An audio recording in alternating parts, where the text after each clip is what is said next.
अनीता अपनी तीनों बेटियों राधा, पूनम और सोनम के साथ एक टूटे फूटे से मकान में रहा करती थी। अनीता का पति मोहन बीमार था। वो सारा दिन बिस्तर पर ही लेटा रहता। अनीता आसपास के घरों में काम करके जैसे तैसे हर दिन का गुजर बसर किया करती। और ऐसे ही एक शाम, हे भगवान, आज तो घर में खाने के लिए कुछ भी नहीं है। ना ही दाल है, ना ही आटा है और ना ही चावल। अपने बच्चे और पति को मैं क्या खिलाऊंगी। अनीता इतना सोच ही रही होती है कि तभी उसकी बेटी आती है और बोलती है, माँ, खाना बन गया क्या? बहुत जोर से भूख लगी है। माँ, सुबह से कुछ नहीं खाया है, अब और रुका नहीं जा रहा। खाना बन गया है तो जल्दी से परोस दो माँ। दीदी बिल्कुल सही कह रही है माँ, अगर खाना नहीं मिला ना तो मैं भूख से बेहोश हो जाऊंगी। बेटा, वो क्या है ना, घर में खाने के लिए कुछ भी नहीं है, इसलिए मैंने कुछ भी नहीं बनाया है। अपनी माँ की बात सुनकर तीनों बेटियों का चेहरा उतर जाता है, पर अपनी माँ को परेशान देखकर तीनों बोलती हैं, अरे माँ, मैं तो मजाक कर रही थी, मुझे तो भूख लगी ही नहीं है। मैंने तो अपनी सहेली के साथ बाहर से खा लिया था कुछ, वो खा रही थी तो उसने मुझे भी दे दिया, तो मुझे ऐसी कोई भूख नहीं है। हाँ माँ, मेरा भी पेट भरा सा ही हुआ है, मैं तो बस पानी पीऊंगी और आराम से सो जाऊंगी। माँ, मुझे भी ना भूख नहीं है, वो थोड़ा सा ना पेट में भी दर्द हो रहा है, और वो इसलिए दर्द हो रहा है ना क्योंकि कल ना मैंने कुछ ज्यादा ही खाना खा लिया था, इस वजह से शायद ना पेट में गैस बन गई है। आज रात परहेज करूंगी ना तो ठीक हो जाएगा शायद। अपनी तीनों बेटियों की बात सुनकर अनीता की आंखों में आंसू आ जाते हैं और वो रोते हुए कहती है, मुझे माफ कर दो बेटा, मैं इतना काम करती हूँ तब जाकर एक समय का खाना जुटा पाती हूँ। आज मेरी वजह से तुम तीनों को भूखा रहना पड़ रहा है। कि ऐसी माँ हूँ मैं जो अपनी बेटियों का पेट भी नहीं भर सकती। माँ, आप क्यों रो रहे हो माँ? अरे माँ, हम सब जानते हैं, और हाँ, अगर एक दिन हम भूखे सो जाएंगे तो उससे कुछ फर्क नहीं पड़ेगा माँ। आप हमारे साथ हो, हमारे लिए बस इतना ही काफी है। माँ, बस आप रोया मत करो, आपको ऐसे देखकर, आपको परेशान देखकर हमारा दिल बहुत पसीज जाता है माँ। माँ, अगर आप कहें तो हम भी आपके साथ काम पर चलें, हम आपका हाथ बटा दिया करेंगे। हो सकता है कि शायद उस घर में से 2 पैसे ज्यादा आ जाएं, हमें ऐसी भूखमरी के दिन तो नहीं देखने पड़ेंगे। नहीं बेटा, तुम अभी बहुत छोटी हो, मैं तुम्हें काम पर नहीं ले जाऊंगी। अगर मैं तुम्हें काम पर लेके गई तो लोग क्या कहेंगे। आजकल के लोगों की नियत पे तो वैसे ही भरोसा नहीं है। मैं इतना बड़ा जोखिम नहीं उठा सकती तुम तीनों को ले जाकर अपने साथ। अनीता और अपनी बेटियों की बातें बिस्तर पर पड़ा हुआ मोहन सुन रहा था। हे भगवान, ये क्या दिन दिखा रहा है तू मुझे। मेरी पत्नी और बच्चे भूख से तड़प रहे और मैं कुछ नहीं कर सकता। मैं इनके ऊपर बोझ बना हुआ हूँ। मैं एक गिलास पानी भी उठ के ले नहीं सकता।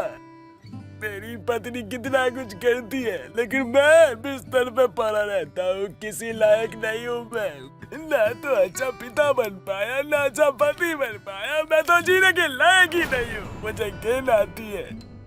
एक पिता अपने बच्चों के लिए सब कुछ करता है, मैं कुछ नहीं कर सकता। बस बिस्तर पे पड़ा पड़ा बोझ बना हुआ हूँ। मुझे नहीं जीना। कोई मुझे सहन न कर दे तो मुझे मर जाना है। जी, आप कैसी बातें कर रहे हैं? ऐसा कुछ भी नहीं है। आप सभी मेरी दुनिया है और मेरा जीवन जो सिर्फ आप लोगों को समर्पित है। अगर मेरे जीते जी आप लोगों को कुछ हो गया तो मैं मर ही जाऊंगी। घर में दुख और भूखमरी का माहौल बना हुआ होता है। तभी वहाँ पर अनीता की पड़ोसन कमला आती है। कमला ने हाथों में एक बड़ा सा भिगोना पकड़ा हुआ था। अनीता, ओ अनीता, घर पर है क्या तू? हाँ बहन जी, अंदर ही हूँ, आ जाइए। अरे क्या बात है, घर में इतना सन्नाटा क्यों है? सब ठीक तो है ना? हाँ बहन जी, सब ठीक है। आपका इस वक्त मेरे घर आना कोई काम था क्या? अरे काम तो क्या ही था, वो तो मैंने घर में कढ़ी चावल बनाए थे, और तुझे तो पता ही है मेरे बेटे को बाहर का कितना खाने का शौक है, तो वो बाजार से खाना ले ही आया था। तो ये कढ़ी चावल खाता ही कौन, इसलिए मैंने सोचा तुझे ही दे दूं। ले, इसे खाकर तेरी बेटियों का पेट भर जाएगा। आपका बहुत बहुत शुक्रिया। कमला अनीता को कढ़ी चावल का भरा हुआ भिगोना देती है और वहाँ से चली जाती है। तब अनीता भगवान का शुक्रिया अदा करते हुए बोलती है, हे भगवान, तेरे घर में देर है अंधेर नहीं। तू भी जानता है भूखे उठना कितना आसान है, लेकिन सोना कितना मुश्किल होता है। आखिरकार तूने मेरी सुन ली। आज मेरी बच्चियों का पेट भरेगा। माँ, अब कढ़ी चावल आ गए हैं ना, तो आप एक काम करो ना, जल्दी से परोस दो। हमें बहुत जोर से भूख लग रही है। हाँ, तुम सब बैठो, मैं तुम सभी के लिए अभी कढ़ी चावल लेकर आती हूँ। क्योंकि गरीबी के कारण हमेशा ही अनीता और उसके परिवार ने सूखी बासी रोटी और दाल ही खाई थी, जिस वजह से कढ़ी चावल देखकर अनीता और उसकी बेटियों के मन में और भी लालच आ जाता है। अनीता जल्दी से घर के टूटे फूटे बर्तनों में अपनी बेटियों को कमला के यहाँ से आए हुए कढ़ी चावल देती है, लेकिन जैसे ही तीनों बेटियां पहला कोर उठाकर अपने मुंह में डालती है, उनका बड़ा सा मुंह बन जाता है और पूनम कहती है, माँ, इनका स्वाद तो बिल्कुल भी अच्छा नहीं है। इन कढ़ी चावल से कितनी गंदी बदबू आ रही है, जैसे ये बहुत ज्यादा पुराने हो। हाँ माँ, दीदी बिल्कुल सही कह रही हैं। ये कढ़ी चावल का टेस्ट ऐसा आ रहा है ना कि 2-3 दिन पहले का हो। मुझे तो पहले ही कमला आंटी पर शक हो गया था। हमेशा कमला आंटी आपको गरीबी और बेटियों की माँ होने का ताना देती है। उनका इतना बड़ा दिल उनका कैसे हो सकता है? मुझे पक्का यकीन है कि उन्होंने अपने घर का सादा बासी खाना हमें दे दिया है खाने के लिए कि हम खा लें। बेटा, मैं क्या कहूँ, मेरे पास कहने के लिए कोई शब्द नहीं बचे हैं। सोचा था जीवन में पहली बार कढ़ी चावल खाएंगे, लेकिन वो खाना भी हमारे नसीब में नहीं है। कितनी बुरी किस्मत है हम सबकी। खाना सामने होते हुए भी उसे कोई नहीं खा पाता है और सभी भूखे पेट पानी पीकर सो जाते हैं। पर जब से कमला के घर से कढ़ी चावल आए थे, तब से तीनों बेटियों के दिल में पेट भर के अच्छे से कढ़ी चावल खाने की इच्छा बढ़ चुकी थी। तुम्हें पता है, अगर वो कमला आंटी जो उस दिन आई थी कढ़ी चावल देने, अगर वो एकदम अच्छा और ताज़ा होता तो खाने में कितना मजा आता ना। और अगर हम पहली बार इतना अच्छा कढ़ी चावल खाते तो हमें जीवन भर याद रहता। लेकिन नहीं, उन्होंने तो खराब दे दिए। हाँ, ये तो है। कढ़ी का स्वाद कितना अच्छा लगता होगा ना।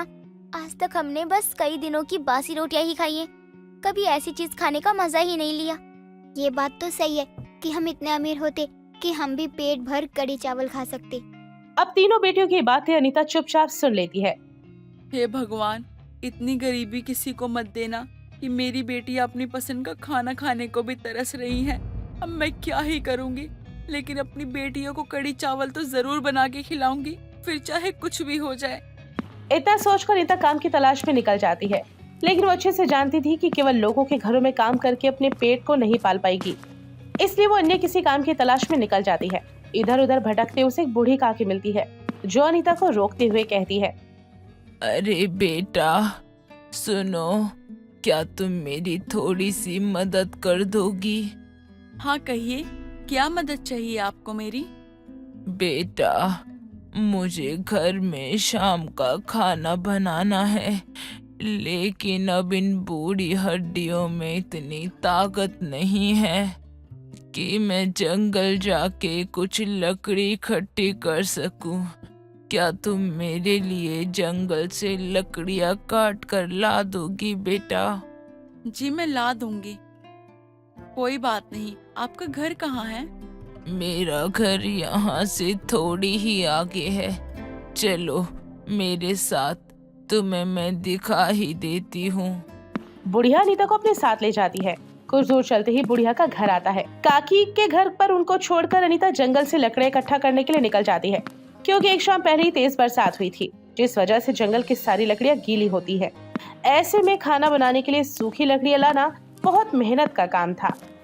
भगवान, लकड़ियों के काम में लगता है कि आज मुझे शाम हो जाएगी। मैं तो किसी और ही काम की तलाश में निकली थी, पर चलो कोई बात नहीं। किसी बुजुर्ग इंसान की मदद करना पुण्य से कम नहीं है। मुझे अपना दिल छोटा नहीं करना चाहिए और जल्दी जल्दी ये लकड़ियां एकत्रित करके मुझे घर पहुंचना चाहिए, क्योंकि वो बेचारी राह देख रही होगी मेरी। जैसी तैसी वो बहुत सारी लकड़ियां इकट्ठा करके ले आती है और अपने सर पर रख लेती है और उन्हें लेकर पहुंचती है बुढ़िया के घर। जहां पहुंचते ही बुढ़िया अनीता से कहती है, बेटा, तुमने इतनी मदद कर दी है तो थोड़ी मदद और कर दो। क्या तुम मेरे लिए खाना पका दोगी? जी हाँ, बना दूंगी, आप चिंता मत कीजिए। बताइए, आप क्या खाना पसंद करेंगी? आपके घर में सारा सामान तो है ना? हाँ बेटा, सब कुछ है, चावल है, बेसन है, पालक है, मसाले भी हैं, सब कुछ है। तुम मेरे लिए कढ़ी पकोड़ा और चावल बना दो। कढ़ी पकोड़े और चावल?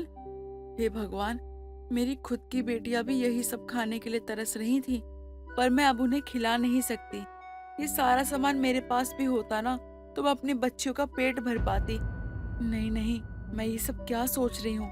मुझे अब इनके लिए खाना बनाना चाहिए। अरे बेटी, किस सोच में पड़ गई? खाना बना दो। जी हाँ, बस थोड़ा सा रुक जाइए, मैं अभी बना देती हूँ। अनीता जल्दी से चूल्हा जलाती है और फटाफट से कढ़ी पकोड़े और चावल बनाने की तैयारियों में लग जाती है। कुछ घंटे की मेहनत के बाद आखिरकार चूल्हे पर गर्मा गर्म कढ़ी चावल बनकर तैयार हो जाते हैं, जिसके बाद अनीता कढ़ी चावल एक थाली में परोसकर बूढ़ी काकी को खाने के लिए देती है। अरे वाह बेटा, तेरे हाथों में तो बड़ा स्वाद है। सच में मजा ही आ गया तेरे हाथों के कढ़ी चावल खाकर। आपका बहुत बहुत शुक्रिया, ताकि आप पेट भरकर खाना खाओ। देखते ही देखते बूढ़ी काकी अनीता के हाथों के बनाए हुए ढेर सारे कढ़ी चावल खा जाती है और बहुत थोड़ी सी मात्रा में कढ़ी चावल बचते हैं। बेटा, ये जो बचा हुआ है ना, तुम अपने साथ ले जाओ। तुमने मेरी इतनी मदद की, तुम्हें भी तो स्वाद चखने का मौका मिलना चाहिए। जी ठीक है, जैसा आप कहे, मैं इसे ले जाती हूँ। मुट्ठी भर बचे हुए चावल अनीता अलग अलग पन्नी में डालकर और अपने घर की तरफ चलने लगती है और चलते चलते सोचती है, कैसी अभागन माँ हूँ, कढ़ी चावल भी बनाई लेकिन अपनी बेटियों को नहीं दे पाई। अरे कढ़ी चावल के नाम पर मैं ये मुट्ठी भर चावल और कढ़ी लेकर आई हूँ अपने साथ, इसमें किसका पेट भरेगा। हे भगवान, मैं अपनी बेटियों की कढ़ी चावल खाने की इच्छा को भी पूरी नहीं कर पा रही हूँ। जैसे तैसे अनीता घर पहुंचती है और थोड़े थोड़े कढ़ी चावल अलग अलग भिगोने में निकाल कर रख देती है और घर के दूसरे काम करने लगती है। जब वो थोड़ी देर बाद आती है तो देखती है कि तीनों बेटियां आराम से बैठकर थालियों में कढ़ी चावल खा रही हैं। अपनी बेटियों को कढ़ी चावल खाता देख अनीता कहती है, बेटा, ये कढ़ी चावल तुम कहाँ से लाई हो? किसने दिए तुम्हें इतने सारे कढ़ी चावल? माँ, आप कैसा मजाक कर रहे हो? आप ही ने तो रखे थे रसोई में, वही तो खा रहे हम लाके। माँ सच में कढ़ी चावल तो बहुत ही ज्यादा अच्छे हैं। सच में माँ, मजा आ गया। मुझे तो पता ही नहीं था कि कढ़ी चावल का स्वाद इतना स्वादिष्ट होता है। इससे पहले अनीता कुछ समझ पाती उसके घर के दरवाजे पर खटखटाहट होती है। अनीता बाहर जाती है तो बूढ़ी काकी वहीं पर खड़ी हुई थी, जिसको आज अनीता ने अपने हाथों के कढ़ी चावल बनाकर खिलाए थे। तभी वो बूढ़ी काकी बोलती है, क्या हुआ बेटा? हैरान हो गई, ये सब कैसे हो गया? हाँ, बहुत हैरान हूँ। आप कौन है और ये सब क्या है? बेटा, ये सब तेरी नेकी का फल है। तू एक बहुत अच्छी और दयालु औरत है। तूने अपना और तेरी बेटियों को ना सोचकर मेरे एक बार कहने पर ही मेरी मदद कर दी। मैं बहुत अच्छे से जानती हूँ कि तू और तेरा परिवार किस हालातों से गुजर रहे हैं, और ये कोई आम कढ़ी चावल नहीं बल्कि जादुई कढ़ी चावल है। इनका थोड़ा सा हिस्सा तू हमेशा बचा कर रखना, और जब भी तेरे परिवार का कढ़ी चावल खाने का मन होगा तो बस सच्चे मन से भगवान को याद करना। तेरे बर्तन कढ़ी चावल से भर जाएंगे, और ये अपने पति को भी खिला देना, वो एकदम ठीक हो जाएगा। भगवान तेरा भला करे। इतना कहकर वो बूढ़ी काकी अपना आशीर्वाद देने के लिए अनीता के सर पर हाथ रखती है और तुरंत वहाँ से गायब हो जाती है। काकी के कहे अनुसार अनीता अपने पति को भी वही कढ़ी चावल खिलाती है, जो देखते ही देखते एकदम से हष्ट पुष्ट हो जाता है। अनीता मोहन को सारी बातें बताती है और इस तरह जादुई कढ़ी चावल खाने के बाद गरीब अनीता और बेटियों का जीवन हमेशा के लिए सुधर जाता है। मोहन के ठीक होने के बाद घर के हालात पहले से बेहतर होने लगते हैं और सभी खुशी खुशी अपना जीवन व्यतीत करने लगते हैं।